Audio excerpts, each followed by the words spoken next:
Há exatos 39 anos, a Rede Tupi de televisão, a primeira emissora de televisão do país, ia ao ar pela última vez. O transmissor da TV Tupi de São Paulo, a primeira da América Latina, foi lacrado pela manhã. Era 12:30, quando a Tupi do Rio saiu do ar. As últimas imagens foram de muita tristeza. Os funcionários choravam enquanto era lida uma mensagem dirigida ao presidente Figueiredo. Rede Tupi de televisão. A emissora, em 1980, estava em um dos piores estados jurídicos. Os funcionários de São Paulo estavam com salários atrasados e pressionavam a emissora com greves. Se bem que, do jeito que a coisa vai, eu acho que nem casamento vai sair. Olha, Lorinha, o mundo acabou de virar de cabeça para baixo, viu? A mesma, sem dinheiro, estava esticando capítulos de novelas e exibindo muitos comerciais para poder se manter. Mesmo assim, não desistia de sua programação, que continuava com novidades. Os funcionários, no entanto, estavam abertos para soluções. Os diários associados apelaram para suas linhas de créditos e pediram um empréstimo de 30 milhões de cruzeiros. Este empréstimo salvaria a Tupi e manteria a emissora em situação regular até os anos 90. Mas a emissora já tinha assegurado seus bens anteriormente para a Caixa Federal. Com o empréstimo negado, a emissora entrou em negociação para vender a TV Alterosa.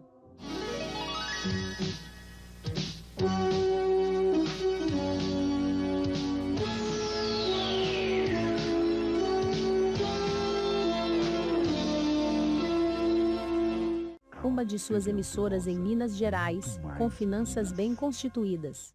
A mesma poderia normalizar a crise da emissora, possibilitando a renovação da concessão. A Alterosa vem a público fazer esta retratação. Essa hora já está de pé. O ministro das Comunicações do governo de João Figueiredo estava com os processos em mãos, ouviu a proposta e deu apoio total à Tupi, dizendo que nem pensavam no fechamento da emissora. Afinal, o governo era credor da rede. Brasil! Brasil! Bandeira em punho, coração banhado. Os ventos assopravam a favor e as negociações de venda correram para frente. Enquanto em São Paulo, os diretores pediam para os funcionários retornarem aos seus postos originais. A venda da Alterosa estava quase sendo concluída. Todos assinaram a venda, mas um dos donos da emissora não gostava do comprador e acabou não concordando com o negócio. Um grupo de grevistas, formados por funcionários, entraram com um pedido de falência da emissora, agravando a situação ainda mais. Mas meu filho, era ele ou você? Você não pode estar arrependido do que fez. Não se trata de estar arrependido, doutor Malta. Se trata de estar sofrendo por ter matado uma pessoa, por pior que essa pessoa possa ter sido. A Rede Capital queria comprar a Tupi. Os gestores da emissora e os compradores entraram em reunião para discutir a venda. Passaram várias horas, realizando uma auditoria nas contas e explicando o sistema financeiro. Após os administradores revelarem que o passivo da emissora beirava a 5 bilhões de cruzeiros, o comprador desistiu do negócio e afirmou que a estação era irrecuperável. Um dos proprietários da Tupi acusou Edmundo Monteiro de uma administração desastrosa e chamou Edmundo de coveiro da Tupi. O mesmo pediu a dissolução das ações do Diários Associados para que a crise fosse resolvida. Enquanto a greve se aprofundava, os diários associados estavam com bastante medo e decidem entre si pedir uma concordata formal, uma espécie de pedido de falência para pagamento de dívidas. A crise da Tupi chegava aos momentos mais extremos, com greves de fome. Pedro Neves tinha tido esse problema, né? O que você sentiu assim? Você achou que de repente... O presidente do Brasil desembarcava normalmente no aeroporto de Congonhas, quando 300 funcionários, sindicatos e outros movimentos imploravam para o presidente dar um jeito na situação. Eles explicaram a situação caótica da emissora e contaram ao presidente a história de um dos funcionários que, após descobrir que a emissora pagou o salário com cheque sem fundo, sofreu um ataque cardíaco e morreu no hospital. Haviam vários outros funcionários que também vieram a falecer. O presidente do Brasil ficou assustado e afirmou que em poucos dias iria resolver o caso. Não, pode vir. Eu toco harpa? Djalma, ensina o Flávio a tocar. Por favor, é só O apresentador, Flávio Cavalcante, disse que os grevistas deveriam parar com todas as atividades da Tupi. E ainda apelou para os funcionários do Rio, que não eram condizentes com a greve. Enquanto tudo isso acontecia em São Paulo, no Rio de Janeiro, a emissora era gerada normalmente, sem grandes problemas e sem salários atrasados. Enquanto isso, o Ministério das Comunicações pedia em vários comunicados a venda da Tupi para outro grupo. E afirmou que o governo não iria intervir e nem disponibilizar recursos para a rede. O governo, no entanto, possibilitou diversas negociações e apoiou a venda da Tupi, deixando a emissora em plenas condições de transferência. Os funcionários também relataram que chegariam em um acordo em relação à greve se a emissora fosse vendida. A informação, a emoção, a diversão. Na época, um dos membros relacionados ao governo afirmou que a Tupi não teria sua concessão cassada. A decisão apenas agravaria a crise dos funcionários. O Ministério das Comunicações anunciou que a rede Tupi iniciaria seu processo de venda. Após o comunicado, diversos grupos de comunicação surgiram para analisar o negócio. E um em especial avançou nas negociações. O nome do grupo nunca foi revelado. Mas muitos especularam que se tratava do Grupo Bloch e do Grupo Abril. Um político local afirmou que a Abril assumiria as concessões. As negociações da Tupi iam para frente, mas não eram concretizadas. Os funcionários, para pressionar a venda, promoveram greves mais graves.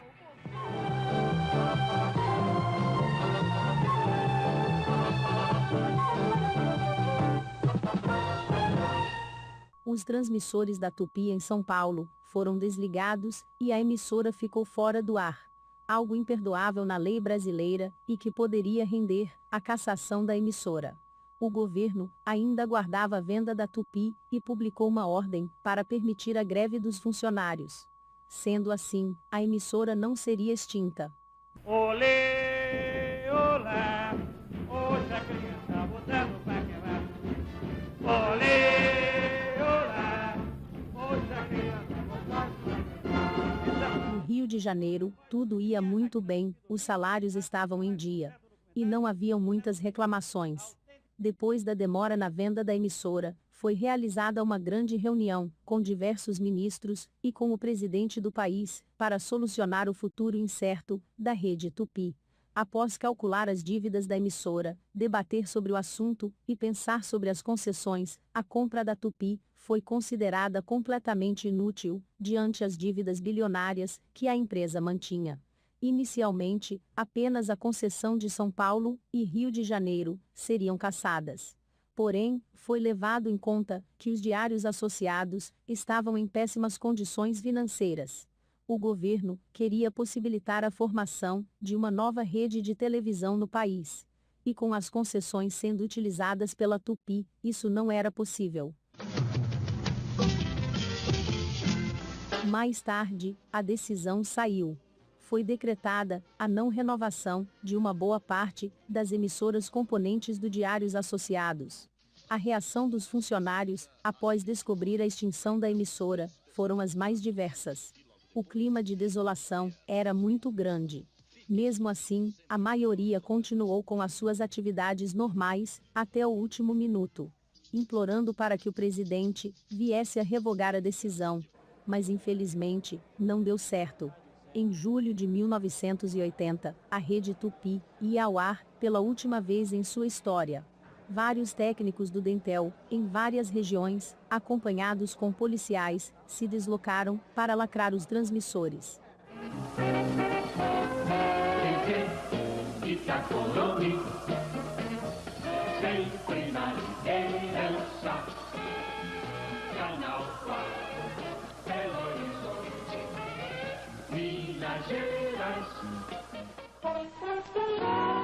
Uma boa parte das emissoras, como a Itacolomi de Minas Gerais, tentaram resistir e mandaram um pedido de renovação das concessões.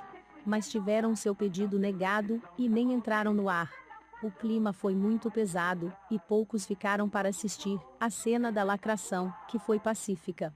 No Rio Grande do Sul, a Tupi-Piratini entrou no ar e transmitiu a programação, normalmente. No entanto, os funcionários não demonstraram a sua tristeza. Os transmissores foram lacrados, durante um desenho animado.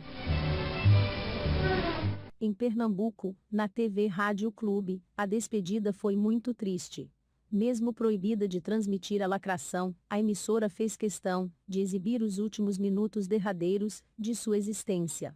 O editor-chefe, Osório Romero, virou repórter e fez um apelo para o presidente do Brasil, citando a família dos funcionários e pedindo clemência.